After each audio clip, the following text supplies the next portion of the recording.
Good afternoon, everyone. I am Kanika Som, and this is Syansi, and this is Chavi, and we are the students of class 9th. Now we are discussing about some topics of science. First topic is matter. Matter. Anything which has mass and occupy space is called matter. जिस भी thing के पास वजन होता है और वो space मतलब जगह घेरता है उसे हम मैटर कहते हैं. For example chair. जैसे कि चेयर के पास अपना मास भी होता है और वो जगह भी घेरता है. There are 3 states of matter. उन 3 स्टेट्स के बारे में हमें छवि एक्सप्लेन करेंगे. The first state of matter is solid state. Solid states के पार्टिकल्स बहुत पास होते हैं और वो ज़्यादा मूव भी नहीं करते. सॉलिड की फिक्स डेफिनाइट शेप होती है. Solid liquid state. Liquid state के पार्टिकल्स बहुत दूर होते हैं और वो बहुत ज़्यादा मूव करते हैं सॉलिड स्टेट की कंपेयर में. Third state is gas state. Gas state के पार्टिकल बहुत ज़्यादा मूव करते हैं, वो चारों तरफ फैले रहते हैं. अब सियांसी हमें स्टेट्स के चेंज होने के कुछ प्रोसेस बताएंगी. सियांसी. जब सॉलिड लिक्विड में चेंज होता है तो उस प्रोसेस को हम मेल्टिंग कहते हैं. जैसे एक हमने आइस क्यूब लिया, सॉलिड है वो, और इसमें हम जब उसे गर्म करेंगे तो वो लिक्विड में चेंज होएगा, तो उस प्रोसेस को हम मेल्टिंग कह सकते हैं. और लिक्विड जब गैस में चेंज होता है तो उस प्रोसेस को हम वेपराइजेशन कहते हैं. जैसे हम एक कंटेनर में वाटर ले रहे हैं और उसे हम गर्म कर रहे हैं, जब वो गैस में चेंज होगा तो उस प्रोसेस को हम वेपराइजेशन कहते हैं. और जब गैस लिक्विड में चेंज होती है उस प्रोसेस को हम कंडेंसेशन कहते हैं. और जब लिक्विड सॉलिड में चेंज होता है तो उसे हम सॉलिडिफिकेशन कहते हैं.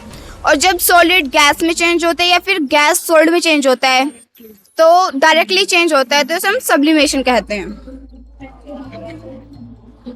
अब मैं आपको लेटेंट हीट के बारे में बताना चाहूँगी. हमारे पास एक सॉलिड स्टेट का कुछ भी थिंक है, सॉलिड स्टेट की थिंक है. अगर हम उस पे हीट मतलब हम उसको गर्म कर रहे हैं, हमने उसे गर्म किया तो वो लिक्विड में चेंज हो जाएगा. अब हमें लिक्विड को गर्म करना है. अब हम लिक्विड को गर्म करेंगे तो वो गैस में चेंज हो जाएगा. लिक्विड से गैस में चेंज होने का प्रोसेस मतलब गैस में चेंज हो गया ये, तो हम इस प्रोसेस को लेटेंट हीट बोलेंगे. And the second topic is cell. Cell is the fundamental unit of life. Cell हमारी लाइफ की सबसे छोटी यूनिट है. सेल की खोज रॉबर्ट हुक ने की थी 1665 में, जो कि खुद के बनाए हुए माइक्रोस्कोप से की थी. सेल से मिलकर टिश्यू बनते हैं, टिश्यू से ऑर्गन से मिलकर ऑर्गन सिस्टम, और ऑर्गन सिस्टम को मिलाकर ही हम ऑर्गेनिज्म बनाते हैं. There are 2 types of organism. अब वो हमें छवि बताएंगी कि कौन कौन से पार्ट्स होते हैं वो organism. The first type of organism is unicellular organism. Unicellular organism single type के सेल से बने होते हैं. For example amoeba and algae. The second is multicellular organism. Multicellular organism multiple cell के बने होते हैं. For example animal and plant. We know cell के भी 2 पार्ट्स होते हैं, प्रोकैरियोटिक और यूकैरियोटिक. अब हमें सियांसी बताएंगी प्रोकैरियोटिक और यूकैरियोटिक बीच के डिफरेंसेस. प्रोकैरियोटिक में न्यूक्लियस जो होता है वो अब्सेंट होता है, और यूकैरियोटिक में जो न्यूक्लियस होता है वो प्रेजेंट होता है. और जो प्रोकैरियोटिक में एक तरह सिंगल क्रोमोसोम्स होते हैं, मतलब उसमें एक क्रोमोसोम्स होता है सिर्फ. और जो यूकैरियोटिक है उसमें मल्टी क्रोमोसोम्स होते हैं, मतलब उसमें बहुत सारे क्रोमोसोम्स होते हैं. और जो प्रोकैरियोटिक है वो हमारा यूनिसेलुलर है, मतलब वो एक सेल से बना होता है. और जो हमारा यूकैरियोटिक है वो हमारा मल्टी सेल से बना होता है. जो हमारा प्रोकैरियोटिक है उसमें सेंट्रोइड जो होता है अब्सेंट होता है. और यूकैरियोटिक में जो हमारा सेंट्रोइड होता है वो प्रेजेंट होता है, लेकिन प्रेजेंट सिर्फ एनिमल सेल में होता है.